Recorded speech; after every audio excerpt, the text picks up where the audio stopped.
to mining. Are mining clusters the solution to increasing output in Nigeria's solid minerals sector? Nigeria's Minister of Mines and Steel Development, Mr. Olamilekan Adegbite, has re-emphasized that the establishment of mining clusters in the 6 geopolitical zones will boost the productivity of artisanal and small-scale miners, generate wealth, and create employment opportunities for Nigerians. Joining us to discuss further is Ugo Aliogo, who's a public policy analyst. Ugo, thank you for joining us, and pleasure. Happy New Year. Yeah. Good to see you. I guess we can start with the mining sector. Yes. To take a look at, again, the most recent GDP performance from the mining sector. What do you make of it, man? Because it looks like this sector is still struggling. 6.6% contraction in Q4.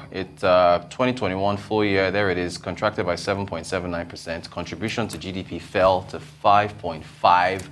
What do you make of it? I mean, within the context of whether this can work. I think much of the conversation should be more on way forward for the sector. What are the opportunities for investment in the sector? And winning over the problems and the challenges in the sector.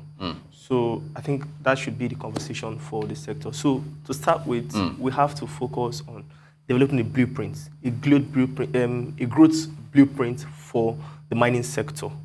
Okay. How do we want to position our mining sector? Where do we want to drive comparative advantage in the sector? What are the key commodities in the sector that we want to push forward for growth? Now that we have African continental free trade, how can we tap in? So that's one. And then we'll now look at private investment. We need to bring in private sector investment into the sector, both locally and internationally. How do we attract investment? How do we make the sector competitive for investment? There is a lot of opportunity, there's a lot of potential in this sector. And then we'll now look at infrastructure. What infrastructure can we bring in to position the sector to make it more attractive? And then we'll now look at financing. There should be adequate financing. And then now that narrows down to CBN intervention. What are more CBN interventions? So what are the CBN interventions that could come into the sector to make it more attractive, to make financing and then other efforts of intervention, make it more competitive and then make it interesting for investors? So I think we should look at some of those key areas, and then we should also look at how to drive growth along those sectors. Okay. So those are the things. We should look at how to position the sector. What's the way forward for this sector? Yes, there are problems. What do we do? How do we fix it? So that's why I talked about those areas. Okay, great. But so maybe I'm taking.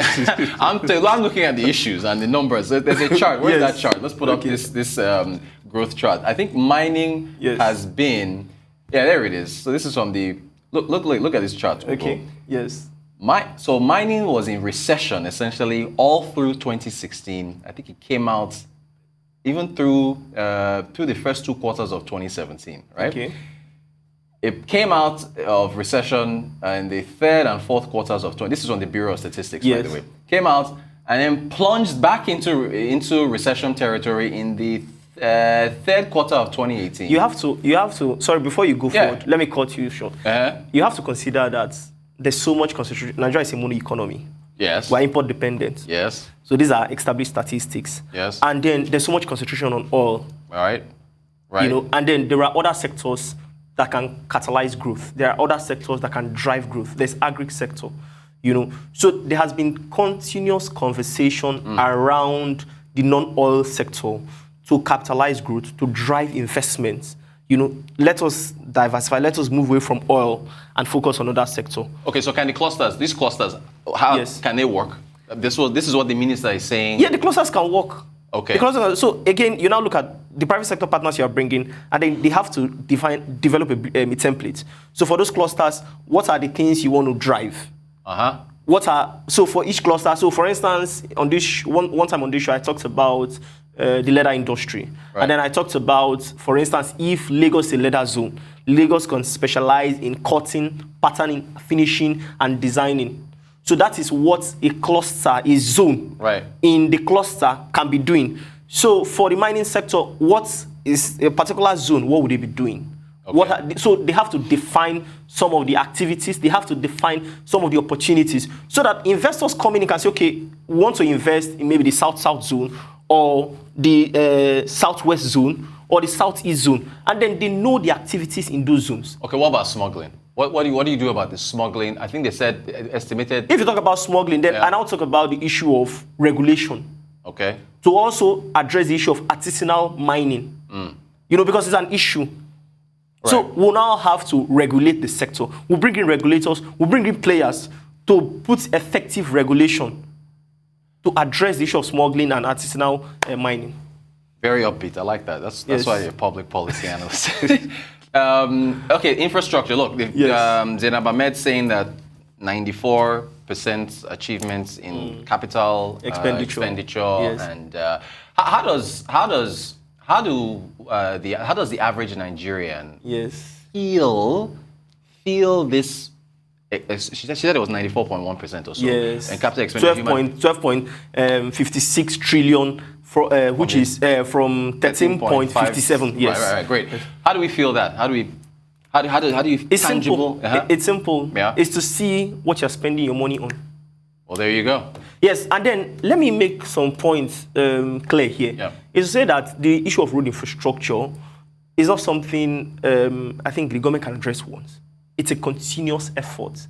There has to be commitment, and then there is the road infrastructure tax credit scheme, which Dangote is one of those private sector companies that are playing a key role. Kudos to Dangote, he's doing a lot in that area. I mean, the government is trying, they have only 1 year left. Next year is election year, to consolidate on some of those projects, and then to consolidate on the money they're investing. If you say you have invested XYZ amount, what is the output? How do we feel it? So, I mean, they have this year left to consolidate on that. So, it's not something they can complete in 1 year. I mean, that would be magic. It would be. Yeah, that would be magic. Yeah. So let's appraise what they have done so far. I mean, they have done some things, but there's still much work that needs to be done. Right. So it's not all celebration. There's still much work that needs to be done, So that's my own take on that area. There's the, Infraco. There's also, that's another initiative in that. Yes, there's one of the CBN interventions to improve that. Improve infrastructure. Good stuff.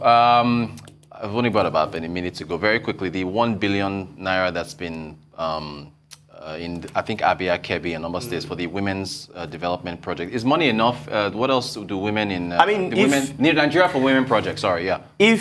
If the figures you're presenting is correct, I mean, it's a good development, it's a point in the right direction, it's an effort in the right direction, because I've been very critical of these government social intervention programs.